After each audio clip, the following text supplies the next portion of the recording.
Hello friends, मैं हूं सरवन। स्वागत करता हूं आपको इस वीडियो में। आज हम बहुत ही इंटरेस्टिंग टॉपिक थेल्स प्रमेय के बारे में अध्ययन करेंगे और बहुत ही आसान तरीक़ा से थेल्स प्रमेय को समझेंगे। इसके लिए कुछ सिस्टम है, कुछ स्टेप हैं, उसको सिस्टमैटिक रूप से प्रमेय में लिखते हैं और इसी स्टेप को सब प्रमेय में प्रयोग करेंगे और सीखेंगे। तो आइए, इसका कथन क्या है। थेल्स प्रमेय, इसी को लोग 6.1 प्रमेय भी बोलते हैं या थेल्स प्रमेय बोलते हैं या आधारभूत आनुपातिकता प्रमेय या इसी को बीपीटी बेसिक प्रोपोर्शनैलिटी थ्योरम बोलते हैं। इसका कथन है कि यदि किसी त्रिभुज की एक भुजा के समांतर, मान लीजिए कोई त्रिभुज है ABC, इसके एक भुजा के समांतर दो भुजाओं के भिन्न भिन्न बिंदुओं पर प्रतिच्छेद करने के लिए एक रेखा खींची जाए तो अन्य दो भुजा एक ही अनुपात में विभाजित होता है। कहने का तात्पर्य है कि कोई एक भुजा के समांतर, हम एक भुजा इसके समांतर BC के समांतर एक रेखा खींचते हैं, इसका नाम D, इसका नाम E, खींच दिए। उसके बाद इसमें जो स्टेप है, तो सबसे पहले लिखना है कि पहले दिया क्या है। तो जो दिया है उसको लिखेंगे। दिया है, क्या दिया है? दिया है कि किसी त्रिभुज के अन्य दो भुजाओं के समांतर भिन्न बिंदुओं पर प्रतिच्छेद करने वाली एक रेखा खींची जाए तो भुजाओं के एक ही अनुपात में विभाजित हो जाती है। मतलब दिया है कि DE पैरेलल है किसका? तो BC का। उसके बाद दिया है के बाद लिखेंगे सिद्ध क्या करना है, वो सिद्ध करना है। सिद्ध करना है, सिद्ध करना है कि AD बट्टा DB बराबर AE बट्टा EC। उसके बाद हम कुछ रचना करते हैं, तो रचना का स्टेप लिखते हैं। तो रचना करेंगे,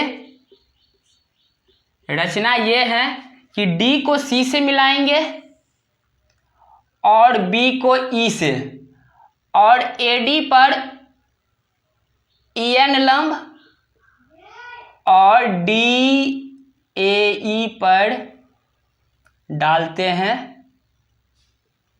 AM लंब। तो इसी रचना के स्टेप को हम लिखते हैं कि D को E से, को C से तथा B को E से मिलाया। उसके बाद भुजा AE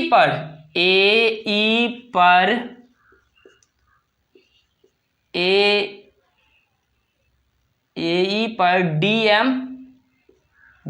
DM लंब डाला तथा AD पर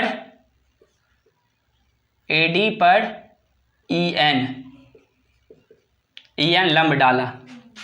उसके बाद हमको इधर देखना है E वाला बेस पे, E वाला आधार पे देखना है। इसी आधार पे दो गो ट्रायंगल का निर्माण होता है। एक तो त्रिभुज ये हो गया कि ADE, तो सबसे पहले त्रिभुज ADE में, तो त्रिभुज ADE में ADE का क्षेत्रफल, त्रिभुज ADE का क्षेत्रफल बराबर होता है 1/2 गुने आधार गुने ऊंचाई, या इसको लिख सकते हैं 1/2 गुने आधार। आधार ये AD है, तो AD गुने ऊंचाई, इसका ऊंचाई ये होगा EN। इसको समीकरण 1 मान लेते हैं। उसके बाद त्रिभुज ADEB में, त्रिभुज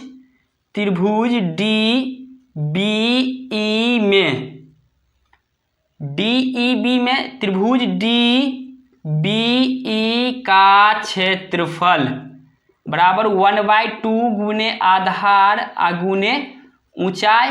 तो 1/2 गुने आधार कितना है? तो आधार ये हो जाएगा DB। ऊंचाई क्या होगा?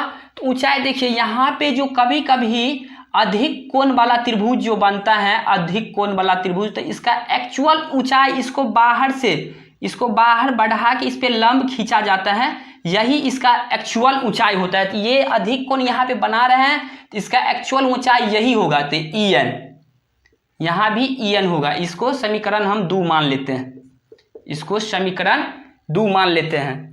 उसके बाद ई बेस पे चलते हैं, AC पे।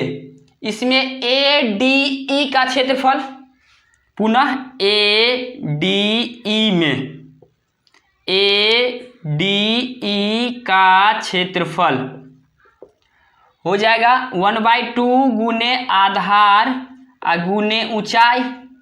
इसी को लिख सकते हैं 1/2 गुने आधार कितना होगा, तो आधार होगा AE, गुने ऊंचाई क्या हो जाएगा, इसका ऊंचाई होगा DM। इसको समीकरण 3 मान लेते हैं। उसके बाद त्रिभुज EBC में, त्रिभुज EDC में, त्रिभुज EDC में, त्रिभुज EDC का क्षेत्रफल, EDC का क्षेत्रफल 1/2 गुने आधार गुने ऊंचाई। उसी तरह से 1/2 गुने इसका आधार कितना होगा, EC गुने ऊंचाई। तो इसका भी ये अधिक कोण है, ये अधिक कोण बना रहे हैं, तो इसका ऊंचाई ये होगा DM। इसके बाद इसको समीकरण 4 मानते हैं, इधर लिखते हैं, इधर आइए, इधर लिखते हैं। समीकरण 1 बटा समीकरण 2 तथा समीकरण 3 बटा समीकरण 4 करते हैं। तो समीकरण 1/2 किए तो ये होगा, समीकरण 1/2 है 1/2 गुने AD गुने EN, बट्टा में 1/2 गुने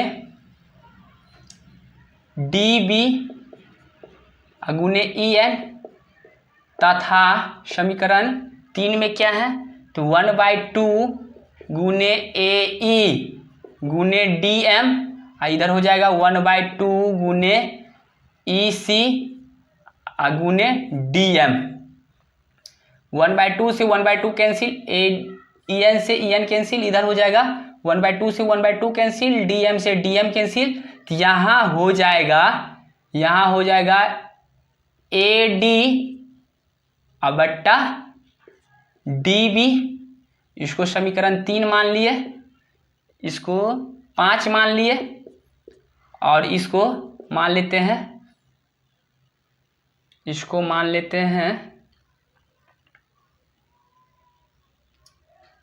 DB AE बट्टा में EC। इसको समीकरण 6 मान लेते हैं। यहाँ देखिए, इसका मतलब ये है कि हम क्या किए हैं कि त्रिभुज ADE का क्षेत्रफल बट्टा में क्या किए हैं कि त्रिभुज DBE का क्षेत्रफल बराबर कितना निकला है, AD बट्टा DB। इसको समीकरण 3।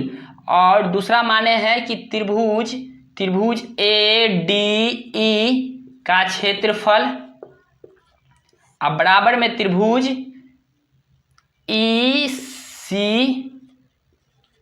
EDC का क्षेत्रफल, EDC का क्षेत्रफल कितना है, AE बट्टा EC। यही समीकरण 5 है, यही समीकरण 6 है। यहाँ से देखिए, यहाँ से एक 9th में एक परिमेय पढ़े थे कि एक ही यहाँ ऊपर वाला मिल रहा है त्रिभुज ABD का क्षेत्रफल, यहाँ ADE का क्षेत्रफल, तो DBE के बदला में EDC आ जाए, मतलब DBE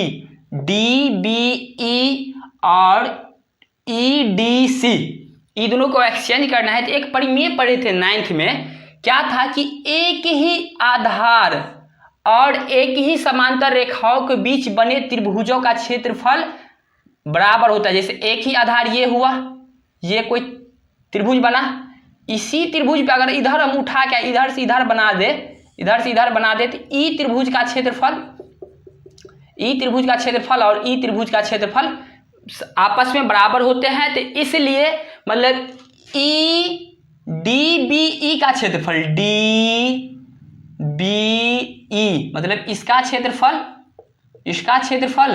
और इसका क्षेत्रफल आपस में बराबर होगा। चूंकि यहाँ पे लिखते हैं, चूंकि एक ही आधार तथा एक ही समांतर रेखाओं के बीच, रेखाखंड के बीच बने त्रिभुजों का क्षेत्रफल बराबर होता है।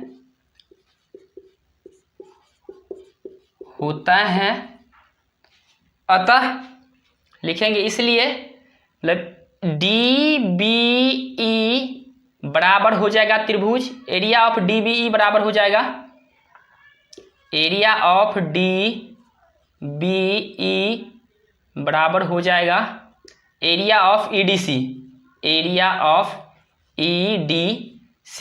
ई हो गया। तो इसके जगह पर हम इसका वैल्यू रख सकते हैं। तो इसके जगह पर जब इसका वैल्यू रखे, तो यहाँ ऊपर हम थोड़ा मिटाते हैं, इस साइड मिटाते हैं। तो यहाँ देखिए क्या मिला हमें कि एरिया ऑफ ए डी ई का क्षेत्रफल